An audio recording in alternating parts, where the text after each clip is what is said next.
तो आज का हमारा टॉपिक है वृद्धि एवं विकास, अर्थात ग्रोथ एंड डेवलपमेंट। वृद्धि को ग्रोथ बोलते हैं और विकास को डेवलपमेंट बोलते हैं। ठीक है, तो वृद्धि होती क्या है? सामान्यतः वृद्धि करने या होने का अर्थ संख्या या आकार में बढ़ना है। ठीक है, जबकि विकास का अर्थ किसी की क्षमता व ज़रूरतों को पूरा करने की ललक को बढ़ाने के साथ ही उनकी आवश्यकताओं को विविध बनाना भी है। जैसे देखिए, वृद्धि क्या होती है कि एक समय पर जाकर रुक जाएगी, लेकिन विकास क्या होगा? जीवन के अंत तक चलता रहता है। जैसे विकास में हम देख सकते हैं कि हर एक व्यक्ति अपने जीवन काल में हर समय कुछ ना कुछ सीखता ही रहता है। और वृद्धि शैशवावस्था में देखिए, बच्चा की जो हाइट होती है, यानी ऊंचाई या लंबाई कह लो, वो बहुत थोड़ी होती है। लेकिन एक समय पर जाकर देखिए, जो बच्चे की हाइट, यानी अब वो किशोरावस्था में आ गया है और उसकी हाइट एक समय पर जाकर रुक जाती है।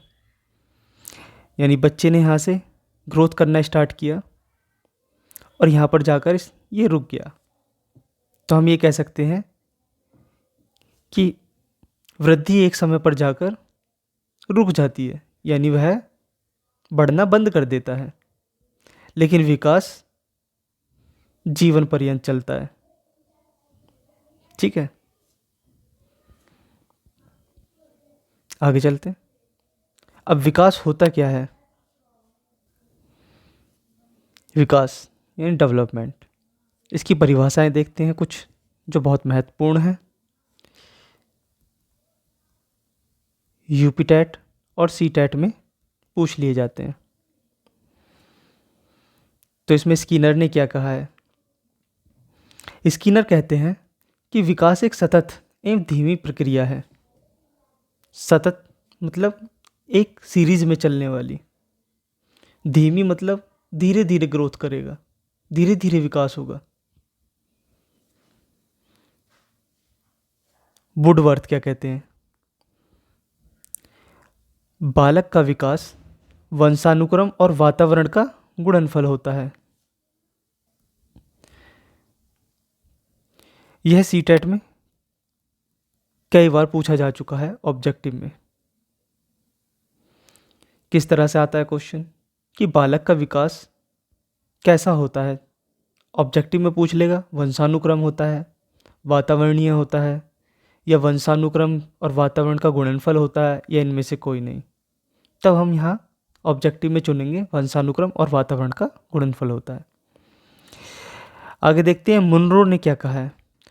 मुनरो कहते हैं विकास भ्रूणावस्था से वृद्धावस्था तक होने वाले परिवर्तनों का नाम है। अर्थात भ्रूणावस्था गर्भावस्था को कहते हैं।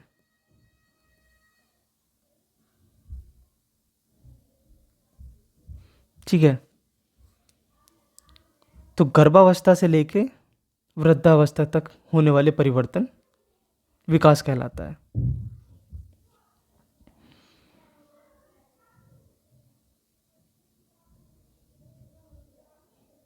चलिए आगे चलें। कुछ इंपॉर्टेंट पॉइंट्स हैं जो ऑब्जेक्टिव में पूछ लिए जाते हैं।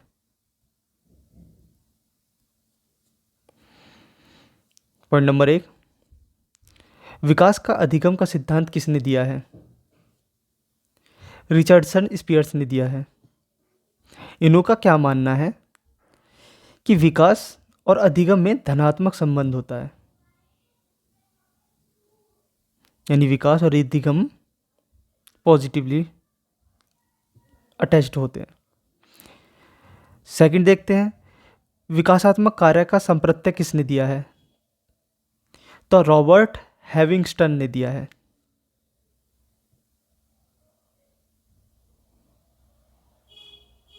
आगे चलते हैं। विकास को प्रभावित करने वाले कारक, कारक यानी फैक्टर। अब वो फैक्टर कौन कौन से हैं? नंबर 1, आयु यानी एज। एज बहुत बड़ा फैक्टर होता है विकास को प्रभावित करने के लिए। बच्चे का अधिकतम विकास यानी बुद्धि का विकास उसका 3 से 5 साल की एज में कंप्लीट हो ही जाता है, यानी 3 साल तक 80% तक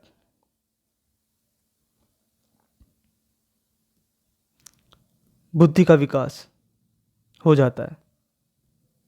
वहीं 5 साल की एज तक 100% बुद्धि का विकास हो जाता है, यानी बच्चा 5 साल तक समझने, सीखने, बोलने सब कुछ करने लगता है, एक्टिविटीज़। ठीक है, आगे चलते हैं। लिंग यानी जेंडर।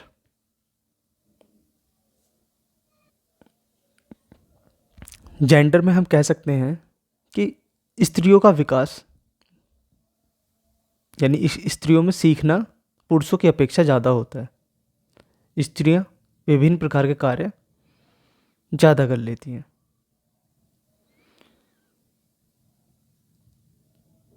तो एक तरीके से लिंग भी इम्पोर्टेंट कारक है हमारा विकास का।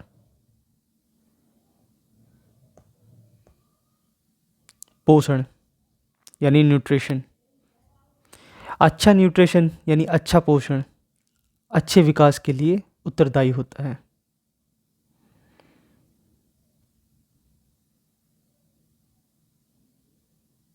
चित्र में आप देख सकते हैं दोनों में।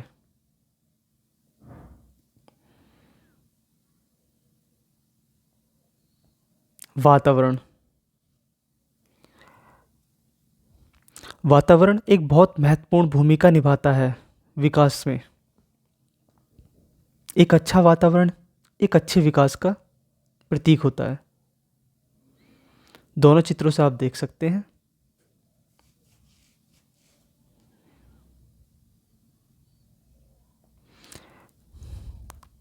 विकास को प्रभावित करने के कुछ अन्य कारक। प्रजाति होती है। प्रजाति कि किस प्रजाति से वह व्यक्ति आता है। भारत में विभिन्न प्रकार की प्रजातियां पाई जाती हैं, जैसे जंगलों से निकलने वाले प्रजातियां जो होती हैं। उधर विकास जो होता है व्यक्तियों का बहुत कम होता है, लेकिन शहरी क्षेत्रों में विकास ज़्यादा होता है व्यक्तियों का। ऐसे ही बुद्धि। बच्चों में बुद्धि कई प्रकार की होती है। तो बुद्धि जब कई प्रकार की होती है बच्चों की, जैसे मंद बुद्धि, तीव्र बुद्धि, सामान्य बुद्धि, तो ये विभिन्न प्रकार की जो बुद्धियाँ होती हैं इनमें बच्चे जो अधिगम करते हैं यानी सीखते हैं, तो धीमी, तेज और सामान्य प्रक्रिया होती है उसी तरीके से। यानी मंद बुद्धि का बच्चा जो होगा वो धीरे धीरे सीखता है, इसी तरह उसका विकास भी धीरे धीरे ही होगा। सामान्य बुद्धि का बच्चा जो होगा वो सामान्य तरीके से सीखेगा और उसका विकास भी सामान्य ही होगा। लेकिन तीव्र बुद्धि यानी उनको प्रतिभाशाली कहते हैं हम, और उनका जो विकास होता है वो बहुत ही तेजी से होता है। ठीक है, तो बुद्धि भी एक महत्वपूर्ण कारक है विकास के लिए। अब देखते विद्यालय। विद्यालय परिसर कैसे हो सकता है विकास के लिए उत्तरदायी? एक अच्छा परिवेश, एक अच्छा माहौल, एक अच्छा विद्यालय, ये सभी महत्वपूर्ण कारक होते हैं विकास के लिए। विद्यालय का परिवेश अच्छा होगा तो वहाँ सीखने वाले बच्चों का विकास भी बहुत अच्छे तरीके से होगा। सहपाठी, अब सहपाठी किस तरह से कारक है?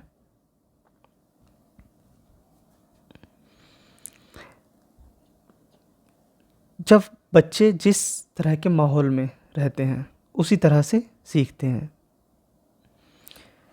जब बच्चे का सहपाठी एक अच्छा ज्ञानी होगा तो उसका विकास भी सहपाठी के साथ साथ अच्छी तरीके से होगा।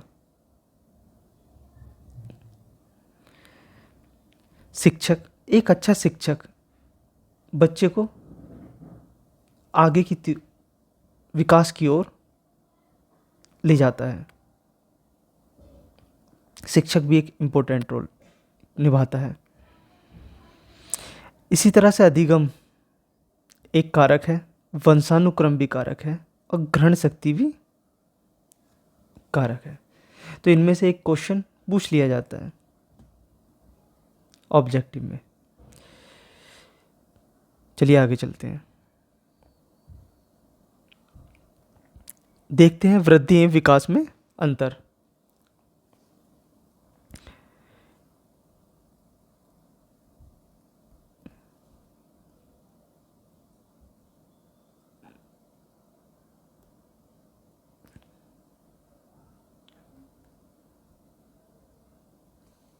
वृद्धि एवं विकास यानी ग्रोथ एंड डेवलपमेंट।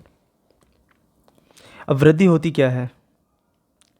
वृद्धि की क्या है, दिशा निश्चित नहीं होती है।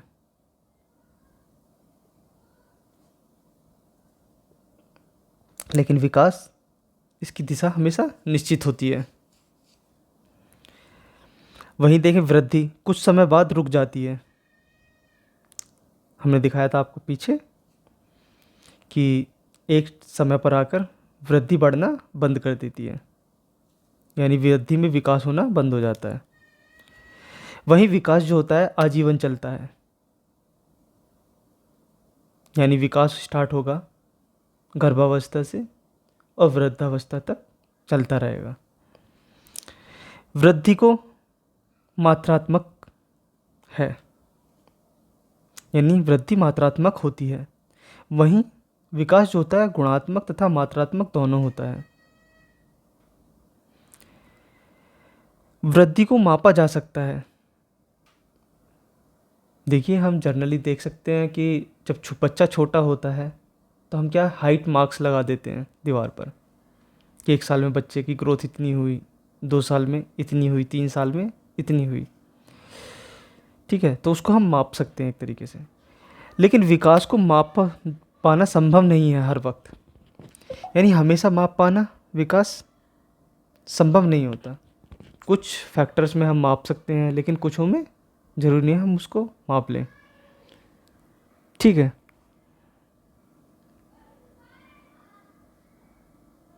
तो आज के लिए बस इतना ही।